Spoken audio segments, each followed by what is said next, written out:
nous sommes à la conclusion de cette introduction. Et un détail que nous devons voir, c'est quoi? C'est que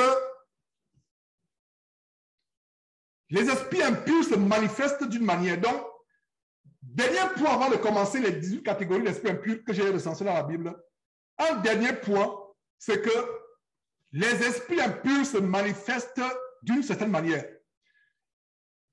Pourquoi les gens sont séduits par cette secte qui prend l'ampleur de l'Afrique de l'Ouest, la secte vaudou appelée Jésus revient ou Bar Jésus ou Faux Jésus revient? N'oubliez pas qu'on a vu au début de cet enseignement qu'il y a un faux Jésus, un faux esprit. Pourquoi les gens reçoivent ce faux esprit? Pourquoi les gens le reçoivent? 2 Corinthiens chapitre 11, verset 4, qui nous montre qu'il y a un autre Jésus, un autre esprit, il y a un autre évangile. Alors, ce groupe sectaire, ce groupe vaudou, pseudo-chrétien, mais un groupe vaudou qui fait des ravages en Afrique, notamment en Afrique de l'Ouest, et qui s'étend à travers le monde, pourquoi ils font des ravages? Parce que les gens n'ont pas discerné quelque chose. D'où cet enseignement important. Donc, avant de commencer, notez que les esprits impurs se manifestent d'une certaine manière.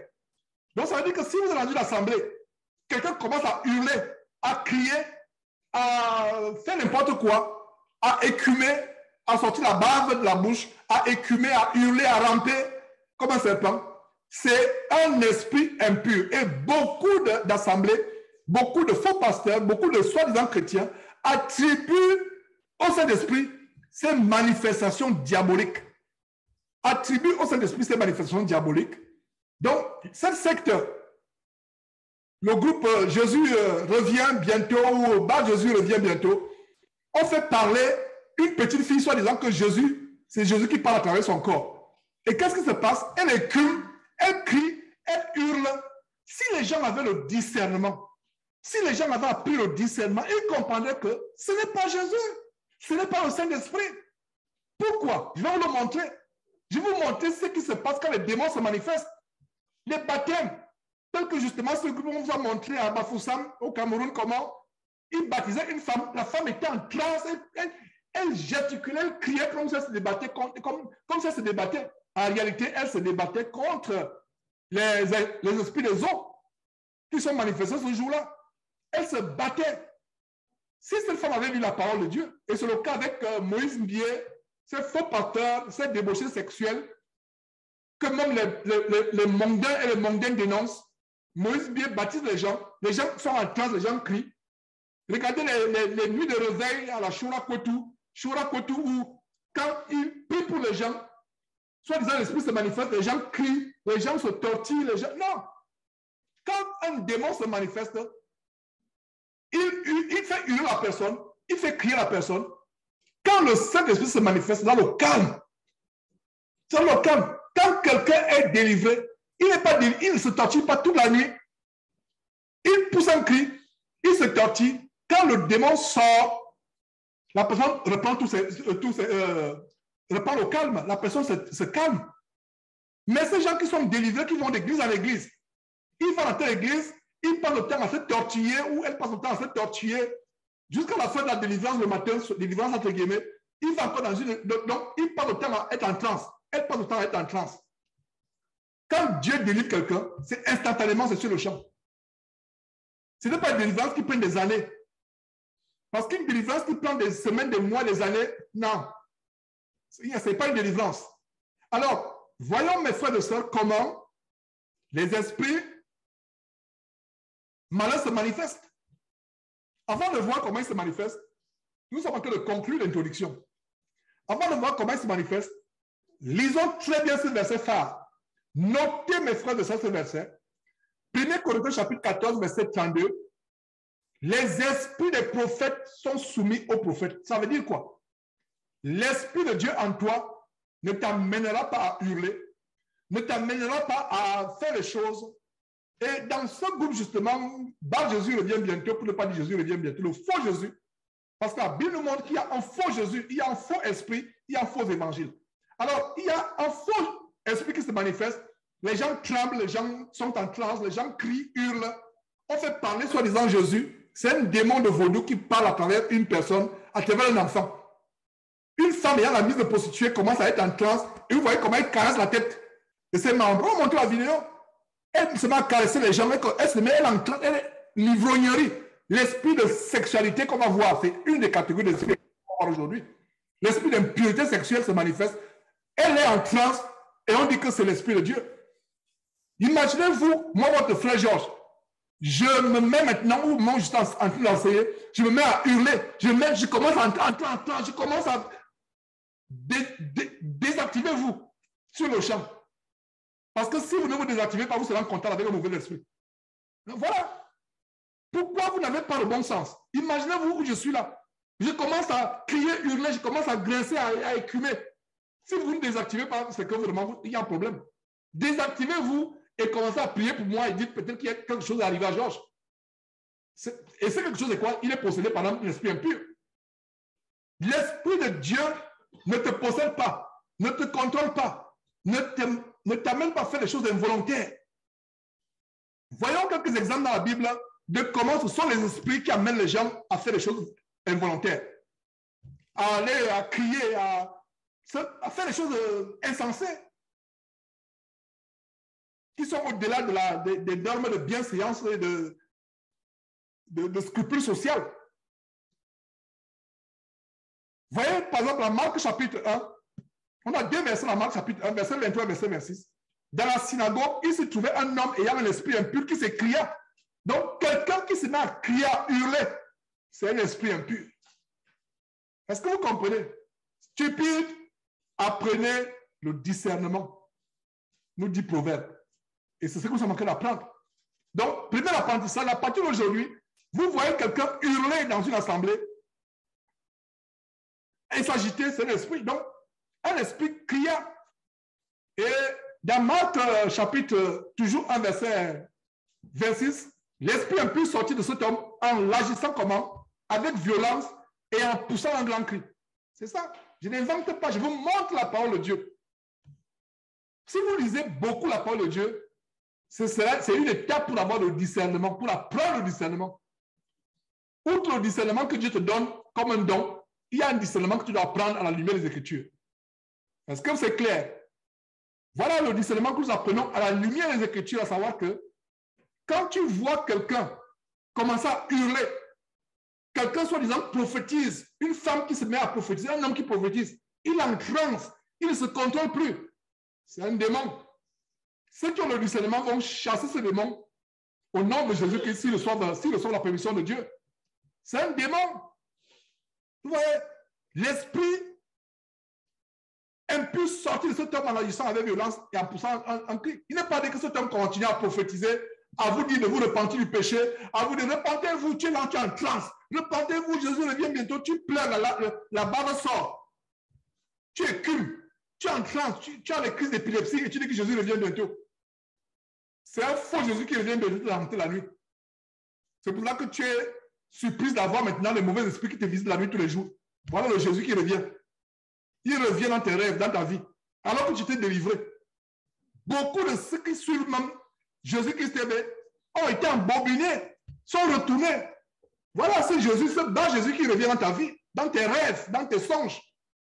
Décris ta vie. Voilà, c'est Jésus qui revient. Est-ce que vous comprenez? Quelqu'un commence à prophétiser et en transe, commence à écumer, commence à crier. Ce n'est pas le Saint-Esprit. C'est un démon qu'il faut chasser. Quelqu'un qui commence à vous donner un message. La morve sort du nez, la bave, les cris hystériques, la transe, les manifestations épileptiques. Ce n'est pas Jésus, ce n'est pas le Saint-Esprit. Voilà le discernement. Vous voyez pourquoi le discernement est important.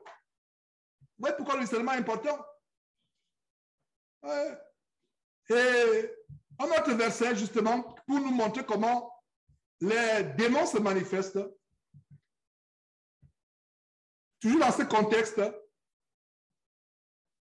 Marc chapitre... les évangiles nous montrent beaucoup de détails. On a Marc chapitre 20. On a mené à Jésus un enfant qui était possédé. Et en Marc chapitre 9, verset 9, qu'est-ce qu'on voit?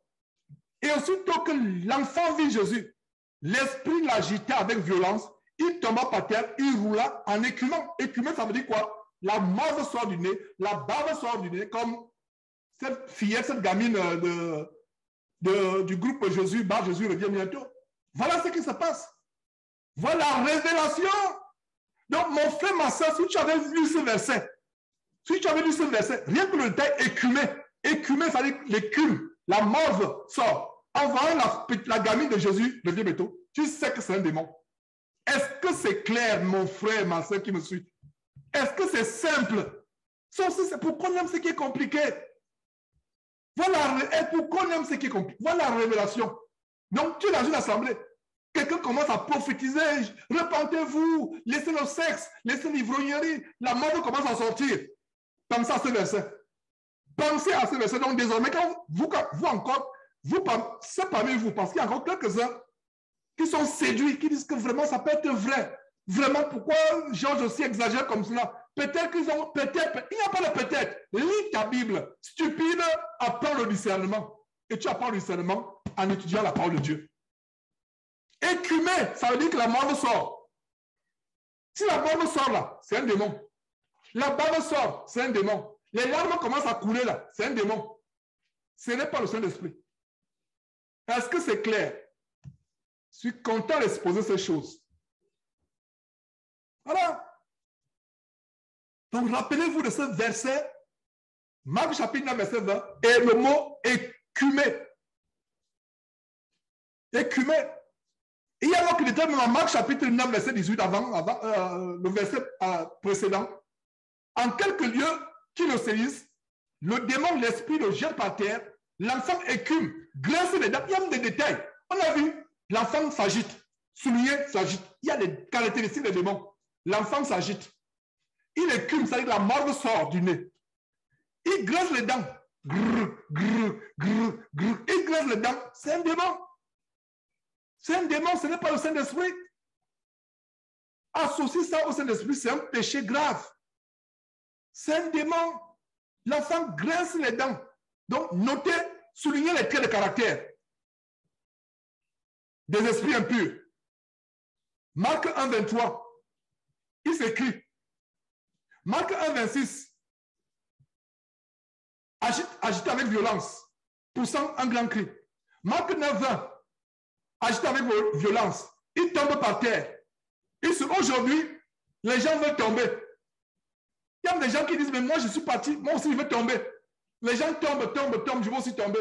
Dans la Bible, quand un homme tombait, il tombait son visage pour adorer Dieu. Aujourd'hui, les gens tombent, ils veulent tomber. Il y a des gens qui me disent, frère, vraiment, moi aussi, je suis parti là, je voulais aussi tomber. Il y a une sœur qui est réunie avec nous aujourd'hui, Blandine, qui a été délivrée de Vindigny. Espère en fait tomber les gens. Tombeur professionnel. Les gens tombent. Non. Quand dans la Bible, quelqu'un tombait, il tombait sur sa face pour glorifier Dieu. Aujourd'hui, les gens tombent, soi-disant, ils sont délivrés. Mais est-ce que vous avez vu? Si nous montre ce qui se passe dans ces églises, tomber, souligner tomber. Ah, mes frères et sœurs, l'enseignement est profond. Souligner tomber. Je vais reprendre tous les traits de caractère des esprits impurs. Et on peut faire 2 heures seulement sur cet aspect. On peut faire 2 heures sur cet aspect. Il y a l'aspect quoi? Je reprends Marc chapitre 1, verset 23. L'esprit impur fait crier. Il s'écrie. C'est une manifestation de l'esprit démon. La violence, il agite avec violence. Il se secoue, il enclenche. C'est une catégorie. Marc chapitre 1, verset 26. Il pousse un grand cri. Marc chapitre 9, verset 20. Agite avec violence aussi. Il se roule en écumant, ça veut dire la morve sort, la barbe sort, les larmes sortent. Il tombe par terre. Ça, c'est la spécialité des faux pasteurs. Fait tomber les gens. Donc voilà, tomber. Il est sur le Saint-Esprit qui se manifeste, les gens tombent. Quand ça, c'est pas le Saint-Esprit, c'est les démons. Marc chapitre 9, verset 18. On voit l'autre détail. L'enfant écume toujours, mais l'autre détail, c'est qu'il grince les dents. Et toujours dans Marc chapitre 9, maintenant verset 22, l'Esprit t'amène à l'esprit le jette dans le feu, dans l'eau pour le faire périr. Voilà. Et dans Luc chapitre 4, verset 33, lisez les évangiles. Je ne peux pas vous citer tous ces versets. Ces versets que je suis en train de citer sont dans Matthieu, Marc, Luc et Jean. Désormais, en lisant ces versets, en voyant comment Jésus délivrait, en voyant comment les démons se manifestaient, vous pouvez recenser beaucoup de traits de caractère. On a recensé quelques-uns, tombés par terre. Quelle est la caractéristique dans ces églises? C'est tomber par terre. Au point où il y a les nouvelles professions dans les églises, profession d'attrapeurs. Ils sont là maintenant en train d'attraper avec les pains. Les femmes sont habillées, nues comme des prostituées, il y a encore des pains. Pourquoi vous avez encore des pains? Pourquoi vous n'apportez pas les pains normalement tous les jours? Pourquoi vous apportez seulement les pains quand ils vont tomber, les jambes en l'air avec le pantalon serré? Pourquoi? Pourquoi? Est-ce que vous voyez, mes frères et sœurs? Donc, tomber, c'est un grand caractère dans les églises aujourd'hui. Tomber. Il n'y a rien de nouveau. Et étudier la parole de Dieu, ça prend le discernement. Tu vois ça à la télévision, sur YouTube, ou dans une assemblée, tu sors en courant. Parce que ce n'est pas Dieu. Tomber là. On vient de voir que tomber, c'est une manifestation du diable. Voilà. Tomber.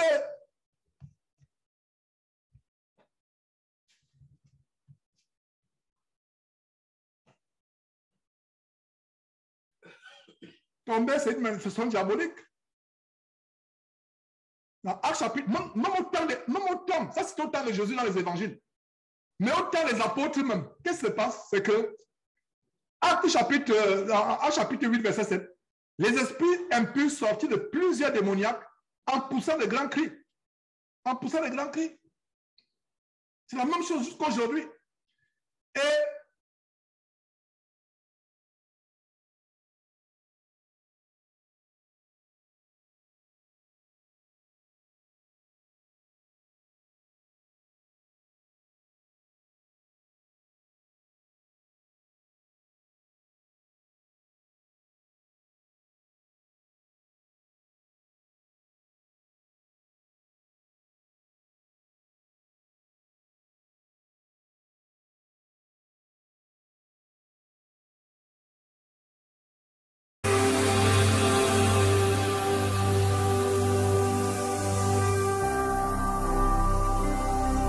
Jésus-Christ TV, vous connaîtrez la vérité et la vérité